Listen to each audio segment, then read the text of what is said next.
Hello बच्चों, कैसे हैं आप लोग? आशा करता हूँ आप लोग अच्छे होंगे, मस्त होंगे। आपका परिवार, घर परिवार सब अच्छा होगा। तो चलिए बच्चों, आज के इस वीडियो हम कक्षा 12 के विद्यार्थियों के लिए समाजशास्त्र यानी सोशलॉजी के मोस्ट इम्पॉर्टेंट दीर्घ-उत्तरीय प्रश्न लेकर आए हैं, जो परीक्षा की दृष्टि से वेरी इंपॉर्टेंस रहेगा 2023 बोर्ड एग्जाम के लिए। बच्चों, यह जो है एनसीईआरटी रहेगा और सभी बोर्ड के स्टूडेंट के लिए इम्पोर्टेंस रहेगा। ठीक है, तो चलिए हम लोग देर ना करते हुए देखते हैं। पहला क्वेश्चन आपके सामने है कि माल्थस के जनसंख्या सिद्धांत की जो है विवेचना कीजिए। देखो भाई, क्वेश्चन दीर्घ उत्तरीय है, कई वर्षों से परीक्षाओं में पूछा जा रहा है। माल्थस के जो है जनसंख्या सिद्धांत की जो है विवेचना करना है कि माल्था जनसंख्या सिद्धांत क्या है। तो हेडिंग डालेंगे बच्चे, जो है माल्थस की जनसंख्या का सिद्धांत। देखो, टॉमस रॉबर्ट माल्थस, इनका पूरा नाम है टॉमस रॉबर्ट माल्थस। ठीक है, आपसे पूछ सकते हैं एक नंबर की माल्थस का पूरा नाम क्या था। तो टॉमस रॉबर्ट माल्थस इनका जो है पूरा नाम था। इन्होंने 1798 ईस्वी में बच्चों जनसंख्या के सिद्धांत पर एक लेख an essay on the principle of population में अपने जनसंख्या संबंधी सिद्धांत का जो है प्रतिपादन किया। माल्थस ने अपना यह सिद्धांत अनेक तात्कालिक परिस्थितियों, प्रचलित आशावादी विचारों, अपने यूरोपीय देशों के भ्रमण के दौरान बच्चों विभिन्न देशों की जनसंख्या का विकास का गहन अध्ययन करके जो है प्रतिपादित किया था। यूरोपीय देश मतलब बच्चों, यूरोप एक महाद्वीप है। यूरोपीय देश है, यूरोप के अंतर्गत जितने भी देश हैं, जैसे फ्रांस है, जर्मनी है, जापान है, सब यूरोपीय देश हैं। इन देशों का भ्रमण करके, ठीक है, दौरान विभिन्न देशों की जनसंख्या का विकास का गहन अध्ययन कर जो है प्रतिपादित किया था। इन्होंने बच्चों यूरोपीय देशों की बढ़ती हुई जनसंख्या तथा इससे उत्पन्न दुष्परिणाम से आतंकित होकर जो है जिस जनसंख्या संबंधी विचार का प्रतिपादन किया, उसे ही जो है माल्थस का जनसंख्या सिद्धांत कहा जाता है। ठीक है, बहुत ज़्यादा कठिन नहीं है, आप लोग अच्छे से पढ़ेंगे। और बच्चों, बता दें आप लोग को क्वेश्चन को, देखो बोर्ड परीक्षा नज़दीक आ गई है, राजस्थान बोर्ड भी आ गया, यूपी बोर्ड भी आ गया है, तब सभी बोर्ड की परीक्षाएं शुरू हो गई हैं। और आप लोग क्वेश्चन को नहीं छोड़ना है। क्वेश्चन बच्चों छोड़ोगे तो आपका काम गड़बड़ा जाएगा। ठीक है, क्वेश्चन नहीं छोड़ना है, सभी सारे क्वेश्चन करना है सब। चलो आगे देखेंगे हम लोग सिद्धांत की प्रमुख बातें। माल्थस का जनसंख्या का सिद्धांत निम्न मान्यताओं पर जो है आधारित है। पहली मान्यताएं क्या है, देखो नंबर 1, स्त्री पुरुष में काम वासना स्वाभाविक ही नहीं यथा जो है स्थिर है। इसका प्रत्यक्ष संबंध संतानों उत्पत्ति से है, यानी संतान उत्पन्न करने से है। काम वासना आप लोग समझ गए बच्चों, पति पत्नी। ठीक है, नंबर 2, मनुष्य के जीवन निर्वाह व अस्तित्व की रक्षा के लिए खाद्य सामग्री अनिवार्य है। खाद्य सामग्री में से होता है खाने वाली वस्तुएं, खाद्य, दाल चावल गेहूँ, ये सब खाद्य सामग्री वगैरह है। नंबर 3, आर्थिक संपन्नता और संतानोत्पत्ति के मध्य सीधा और घनिष्ठ संबंध है। नंबर 4, कृषि में उत्पत्ति ह्रास नियम क्रियाशील होता है। अगली हेडिंग है बच्चों, जनसंख्या ज्यामिति के अनुपात से बढ़ती है। माल्थस का कहना है कि जो है अनियंत्रित जनसंख्या ज्यामितिक दर यानी जो है ज्योमेट्रिकल रेशियो से जो है बढ़ती है। आपका विचार है कि स्त्रियों और पुरुषों के मध्य सदा से यौन आकर्षण रहा है और रहेगा। यौन इच्छा स्वाभाविक और अत्यंत प्रबल होती है।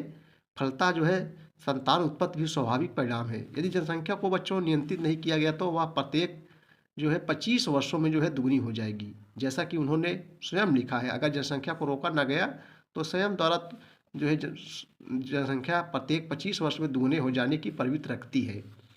जनसंख्या वृद्धि के इस अनुपात को जो है गुणोत्तर वृद्धि भी कह सकते हैं। ठीक है, माल्थस ने अपना यह निष्कर्ष कई यूरोपीय देशों के भ्रमण के दौरान जनसंख्या वृद्धि के अध्ययन के आधार पर जो है दिया था। आपके अनुसार जीविका जो है प्रदान करने वाली भूमि की शक्ति की तुलना में जनसंख्या वृद्धि की शक्ति अनंत है। ठीक है, जिसका कोई अंत नहीं है। नंबर 3, खाद्य सामग्री में वृद्धि अंकगणितीय अनुपात में होती है। अगली हेडिंग है कि खाद्य सामग्री में वृद्धि जो है अंकगणितीय अनुपात में होती है। देखो बच्चों, मानव के जीवन और अस्तित्व के लिए भोजन आवश्यक है, लेकिन जिस दर से जो है जनसंख्या में वृद्धि होती है उस दर से जो है खाद्य सामग्री में वृद्धि नहीं होती है। मेरी जनसंख्या बहुत तेज़ी से बढ़ रही है भाई, आदमी बढ़ रहे हैं, जो है ज़मीन वगैरह थोड़ी बढ़ रही है। खाद्य में से होता है गेहूँ चावल, समझ नहीं, खाद डीपी यूरिया आप समझ जाओ, जो खेतों में डाली जाती है वो खाद नहीं है दोस्तों। खाद्य सामग्री में वृद्धि नहीं होती है। खाद्य सामग्री में तो समानांतर अर्थात गणितीय अनुपात में ही वृद्धि होती है, क्योंकि कृषि उपज में उत्पत्ति ह्रास नियम लागू होता है। अर्थात जैसे जैसे खेत में फसल उगाने क्रम बढ़ता जाता है, वैसे वैसे क्रमानुसार कृषि उत्पादन घटता जाता है। खाद्य सामग्री के गणितीय अनुपात को इस प्रकार रखा जा सकता है: 1 2 3 4 5 6 7 8 9 आदि क्रम में। माल्थस के शब्दों में यदि अन्य बातें समान रहे तो प्रकृति द्वारा जो है मानवीय आहार धीरे धीरे अंकगणितीय अनुपात में बढ़ता है और मानव स्वयं तेजी से ज्यामितीय अनुपात में बढ़ता है। देखो बच्चों, नैतिक प्रतिबंध, अगली हेडिंग है नैतिक प्रतिबंध। वास्तव में नैतिक प्रतिबंध को ही जो है माल्थस ने प्रतिबंधक अवरोध के रूप में मान्यता दी है।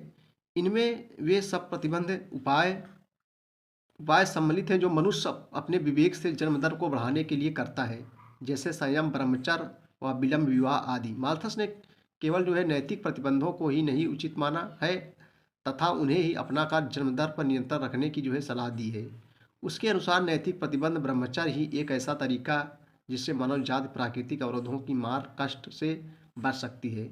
माल्थस ने पुरुषों को अधिक कामुक जो है बनाते हुए महिलाओं से अपील की थी कि उन्हें जो है पुरुषों के बहकावे में नहीं आना चाहिए, बल्कि संयम के साथ 28 वर्ष तक कुंवारी रहना चाहिए। ठीक है। कृत्रिम साधनों से अवरोध, इसके अंतर्गत जन्म नियंत्रण के उन समस्त मानव निर्मित कृत्रिम साधनों को जो है सम्मिलित किया जाता है जिन्हें आज संतत निग्रह के साधन कहा जाता है। पर माल्थस ने इन्हें जो है अधर्म पाप माना है। वह उनके प्रयोग को जो है घोर विरोधी था। इस प्रकार एक पादरी होने के नाते माल्थस ने केवल नैतिक प्रतिबंधों को अपनाकर जनसंख्या दरों को कम करने का सुझाव दिया है। चलिए अगला क्वेश्चन देखेंगे बच्चों हम लोग। अगला क्वेश्चन दीर्घ उत्तरी प्रश्न है, मोस्ट इंपॉर्टेंस, कई वर्षों परीक्षाओं पूछे जा रहे हैं, 2023 में मोस्ट इंपॉर्टेंस। देखो, मृत्यु दर और जन्म दर का क्या अर्थ है बच्चों? कारण स्पष्ट कीजिए कि जो है दर जन्म दर में गिरावट अपेक्षाकृत धीमी गति से क्यों आती है, जबकि मृत्यु दर बहुत तेजी से गिरती है। चलिए आइए इसका उत्तर देखेंगे। देखो, जनसांख्यिकी में जन्म दर तथा मृत्यु दर आधारभूत अवधारणाएं हैं। जन्म दर से तात्पर्य जन्म दर से क्या आशय है, जो हेड ना लेंगे जन्म दर। देखो, जन्म दर से तात्पर्य एक विशेष क्षेत्र में जो एक पूरा देश, राज्य अथवा कोई प्रादेशिक इकाई हो सकता है, एक निर्धारित अवधि के दौरान जन्म लेने वाले बच्चों की कुल संख्या से संबंधित है जन्म दर। ठीक है भाई। चलिए अगले बच्चों देखते हैं। नंबर 1, बच्चे के जन्म दर को निम्नलिखित विधि से व्यक्त किया जाता है, B/P × 100। बी बराबर जन्म लेने वाले बच्चों की संख्या है और P बराबर संपूर्ण जनसंख्या है। ठीक है। नंबर 2, यह एक कच्चा जन्म दर है क्योंकि इसमें जो है आयु को व्यक्त करने वाले अनुपात को शामिल नहीं किया गया है। नंबर 3, जन्म दर को एक वर्ष में प्रति 1000 व्यक्तियों के पीछे जन्म लेने वालों की संख्या के रूप में परिभाषित किया जाता है। जन्म दर पर उल्लेखनीय रूप से विवाह की आयु, प्रजनन क्षमता, वातावरण की स्थितियों, सामाजिक स्थितियों, धार्मिक विश्वासों तथा शिक्षा का प्रभाव पड़ता है। मृत्यु दर, अगली हेडिंग है बच्चों मृत्यु दर। देखो, मृत्यु दर से तात्पर्य एक विशेष क्षेत्र में जो एक पूरा देश, राज्य अथवा कोई प्रदेश इकाई हो सकता है, प्रति 1000 व्यक्तियों के पीछे मरने वालों की संख्या को क्या कहते हैं? मृत्यु दर कहते हैं। ठीक है। धीमी जन्म दर का कारण, आई हेडिंग डालेंगे कि धीमी जन्म दर का कारण।